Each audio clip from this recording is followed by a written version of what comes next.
kadangkala kita itu ingin mengirit, kita itu ingin menabung, tetapi kalau kemelekatannya seperti itu dalam hati, artinya uang, kamu jangan kemana-mana, tetap utuh di sampingku. Ya sudah, meledak sekalian malah uangnya. Karena ini kemudian kalau kita itu mau menabung, mau mengumpulkan harta, kemudian kalaupun mau irit, boleh saja nggak apa-apa. Tapi pastikan ada tujuan baik. Jangan karena khawatir, jangan karena egois sama uang.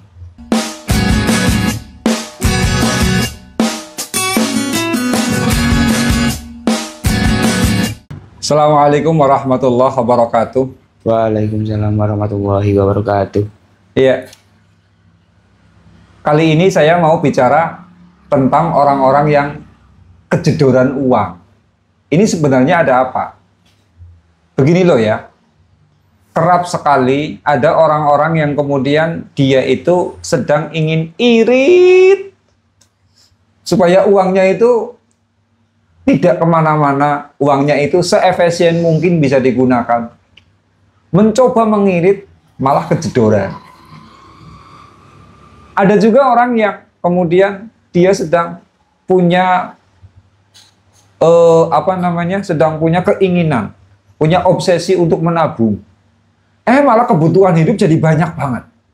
Sering ini terjadi loh. Kayak gitu. Ujar-ujar mau menabung malah kejedoran. Ini kenapa ya gitu? Oh, banyak ceritanya kok. Saya juga sebagai manusia nggak luput dari persoalan seperti itu. Itu. Saya pernah, dan pernah saya ceritakan juga di salah satu konten saya, tapi saya lupa judulnya. Di mana waktu itu saya pergi ke luar kota. Bareng dengan teman saya ada 2 orang. Kemudian tambah sopir. Dengan saya berarti ada 4 orang. Nah, waktu itu saya sedang merasa uangnya itu tipis. Apalagi saya nggak bawa ATM. Kemudian HP yang saya bawa juga HP yang tidak ada mobil bankingnya. Itu loh. Mobilnya nggak ada mobil bankingnya. Sehingga uang yang ada pada waktu itu ya sedikit. Kalau nggak salah itu paling sekitar 200 ribuan lah. Kayak gitu. Jadi merasa uang saya sedang terbatas, akhirnya kan ya otomatis lah bagaimana saya berhemat. Kayak gitu kan. Dan saya sengaja, tapi waktu itu perut saya lapar. Kayak gitu. Kemudian ya karena jarak yang lumayan jauh ya, etisnya kemudian beristirahat dulu makan. Kayak gitu. Nah, akhirnya saya berpikir, ini kira-kira uang saya yang cukup. Ini buat beli makanan apa ya? Karena ini ada 4 orang kayak gitu kan. Saya mikir, yang murah aja. Kalau yang murah itu mie ayam. Lah 10.000 kan kalau di sini sudah dapat kan mie ayam kan. Kali 4 yang 40.000, es tehnya 4 berarti sekitar 50.000. Itu perhitungan saya seperti itu. Ya betul saya niat mengirit. Tapi di sini malah kemudian kejedoran. Betul mobilnya berhenti di depan warung. Tulisannya betul mie ayam dengan soto Banyumas. Masih ingat tempatnya juga saya tahu kok. Gitu. Ternyata benar masuk ke barang, kemudian pesan. Saya sudah heran ketika pesan. Ini kok mie ayamnya ada mie ayam istimewa, tapi saya juga nggak tahu harganya. Pesan aja kayak gitu. Ada yang pesan mie ayam ceker. Saya sendiri mie ayam ceker. Teman saya pesan mie ayam bakso dengan sopir-sopir saya. Hanya saya yang kemudian memesan mie ayam ceker. Betul. Porsinya itu istimewa. Cekernya itu aja bisa sampai 7 loh. 5 kalau nggak 7. Wong sampai saya pinjem piring kok buat naruh tulang-tulang cekernya, ceker ayamnya itu kan. Baksonya yang ada di mie ayam juga melimpah. Kayak bakso biasa aja itu. Ini. Lah ternyata saya salah masuk warung. Saya masuk warung tapi warung mie ayam tapi yang istimewa, yang harganya mahal. Betul. Ketika dibayar saya loh. Kok harganya itu mencapai 125.000 lebih waktu itu. Padahal cuma beli mie ayam 4, kemudian ditambah es teh, atau saya kopi waktu itu, es teh, kopi, kemudian ya mungkin ada kerupuk atau apalah ya, itu lebih dari 125.000. Berarti ketemunya satu mangkok sekitar 25.000. Ini kalau hitung-hitungan loh ya. Kayak gitu. Nah ini loh, saya sedang mencoba untuk irit, malah jeder, ketemu kayak gitu. Kejedoran namanya kan? Itu. Pernah juga, ini kejadian sama istri saya dulu. Itu ya, saya merasa sedang nggak punya uang. Tapi saya nggak tahu ternyata istri itu punya simpanan uang. Itu. Punya simpanan uang. Di mana dia mau menggenggam, ini uang mau saya simpan. Ya. Walaupun saya lagi bilang saya nggak punya uang kayak gitu ya. Istri nggak mau ngasih bantu, nggak apa. Pokoknya kenceng ini uang harus saya tabung kayak gitu kan. Istrinya kayak gitu. Bener. Waktu itu istri saya itu lagi nyetir mobil, kemudian masuk ke garasi. Ya, ke garasi mobil. Lagi mundur. Ini ternyata pintu mobil menyerempet tiang garasi. Trek kayak gitu kan, langsung penyot. Nah, lagi nggak punya uang, malah mobilnya penyot, pintu mobilnya penyot kan, panik juga kan saya itu. Untung spionnya itu belum kena, baru pintunya ini. Kayak gitu. Lah karena saking paniknya akhirnya istri saya ngaku, saya punya uang ya. Loh, punya uang kok diem aja dari tadi? Saya lagi butuh uang kayak gitu kan. Ya kan pengen disimpan. Lah nyatanya kejedoran. Gara-gara nyetir mobil kemudian pintu mobilnya rusak. Ya sudahlah, karena merasa berdosa mungkin ya, saya merasa bersalah ya. Akhirnya dia yang membiayai perbaikan pintu mobil itu. Nah, begitu diperbaiki, benar.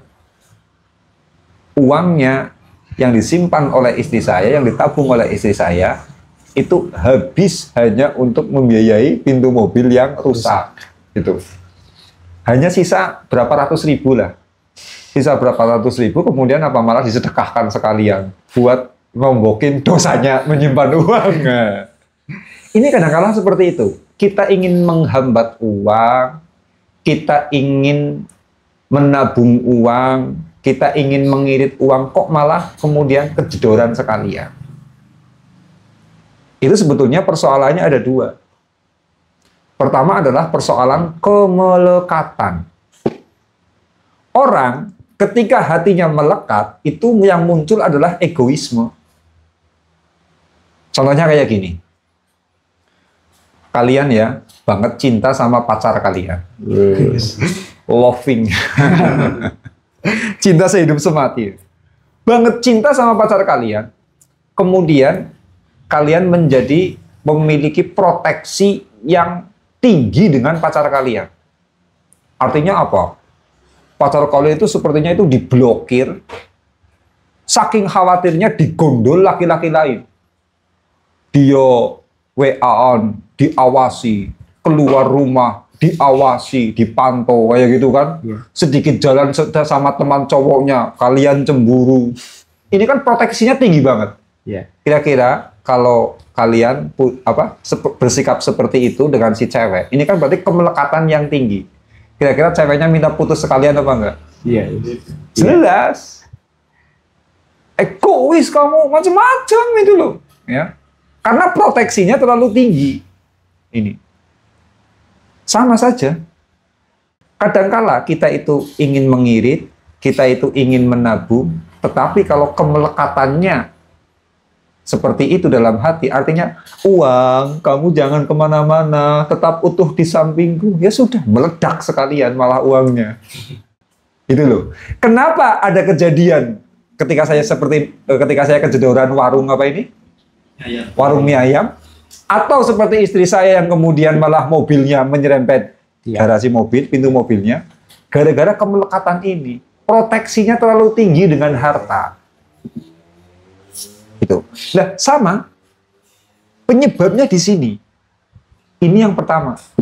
Karena egoisme ketika kita itu ingin menggenggam uang, kita itu enggan melepaskan uang, kita ada kemelekatan dengan uang, di sana energi kita energi egois. Segala sesuatu yang diegoisi berlebihan, dia kabur.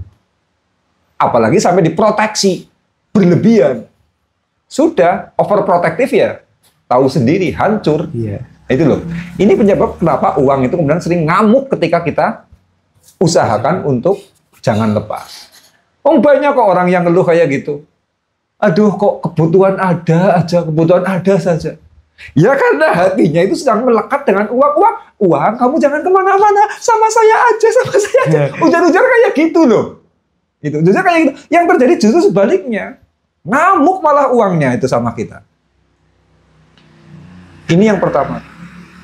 Yang kedua, penyebab kenapa kemudian uang itu ketika kita hati-hati sekali, kita proteksi sekali, malah kemudian ngamuk sekalian sama kita, itu karena apa?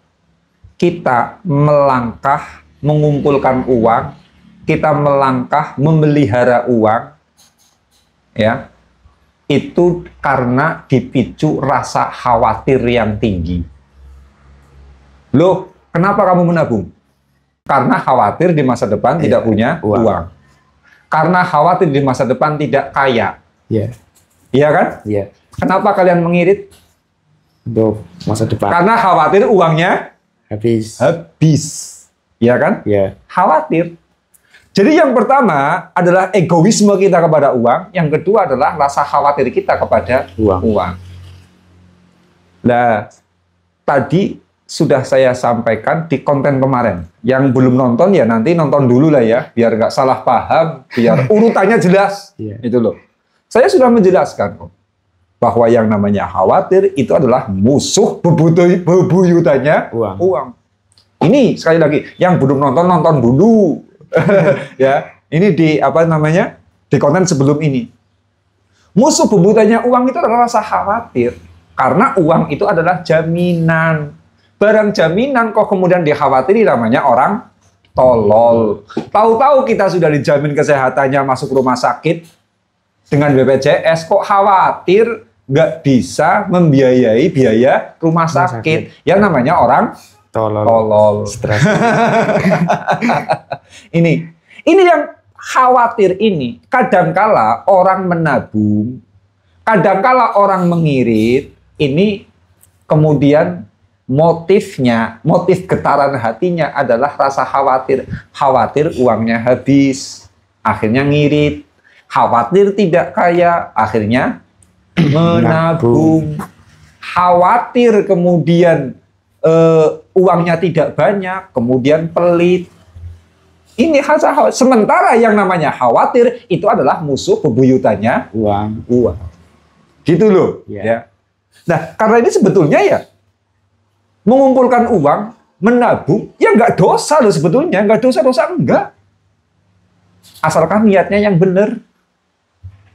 Nah iya, yang namanya Nabi Yusuf, ketika diberi mimpi bahwa akan terjadi paceklik di negara Mesir kuno selama 7 tahun, itu Nabi Yusuf melakukan sebuah manajemen yang namanya manajemen mengumpulkan harta. Di mana apa? Harta negara itu betul-betul dimanajemeni, diirit, kemudian juga ditabung untuk nanti persediaan di masa paceklik. Berarti Nabi Yusuf mengumpulkan harta itu perbuatan baik apa bukan? Baik. Ya baik-baik sajalah. Cuma karena apa? Niatnya apa? Kalau kita mengumpulkan harta, kalau niatnya karena khawatir, itu yang bikin kita kejedoran. Kalau kita menabung karena khawatir, itu yang kejedoran. Kalau kita mengirit karena khawatir, itu yang kemudian menjadikan kejedoran. Atau kemudian, kalau kita tidak khawatir karena kita egois. Ini yang kemudian menjadikan kejedoran. Tapi kalau niatnya adalah untuk sebuah tujuan-tujuan kebaikan, tidak masalah kok. Nabi Yusuf menimbun harta untuk persediaan nanti di masa paceklik. Nah itu kan malah menimbun kan? Iya. Ini ya nggak masalah, malah dipuji oleh Al-Quran. Kayak gitu loh. Karena ini kemudian kalau kita itu mau menabung, mau mengumpulkan harta, kemudian kalaupun mau irit boleh saja, nggak apa-apa. Tapi pastikan ada tujuan baik. Jangan karena khawatir, jangan karena egois sama uang. Ini. Ya. Jangan karena faktor-faktor itu, tapi dengan tujuan yang baik. Contohnya, iya saya menabung, biar saya bisa naik haji. Nggak masalah. Saya tak irit lah, saya irit. Biar anak saya bisa sekolah. No problem. Saya menabung biar saya bisa punya rumah. No problem. Saya irit, ya, karena nanti mau ada hajatan besar, sementara saya harus membiayai. Tidak masalah, asal ada tujuan-tujuannya. Yang menjadi masalah adalah kita mengirit, kita menabung karena sebuah kemelekatan. Kita mengirit, kita menabung, tapi karena apa? Karena rasa khawatir yang tinggi, khawatir nggak kaya, khawatir nggak punya uang. Ini yang menjadi masalah. Jadi persoalan kita itu kemudian mau mengirit, mau menabung, mau mengumpulkan harta, pastikan niatnya dulu. Kayak gitu loh. Nah sekarang ketika kita itu sudah kejujuran-kejujuran seperti itu, ya sudah, kita harus mengontrol diri kita. Ya, kita harus mengontrol diri kita. Oh, di mana sih titik letak kesalahan saya? Setelah itu istighfari. Kayak gitu loh, diistighfari. Karena menabung bukan perbuatan dosa. Bahkan kadang-kala menabung atau mengirit itu juga bisa menjadikan hidup kita lebih berkualitas. Nggak masalah, itu bagian manajemen mengatur keuangan. Tapi pastikan niatnya yang lurus dulu. Niatnya yang baik. Jangan karena melekat, jangan karena egois, juga jangan karena khawatir. Gitu.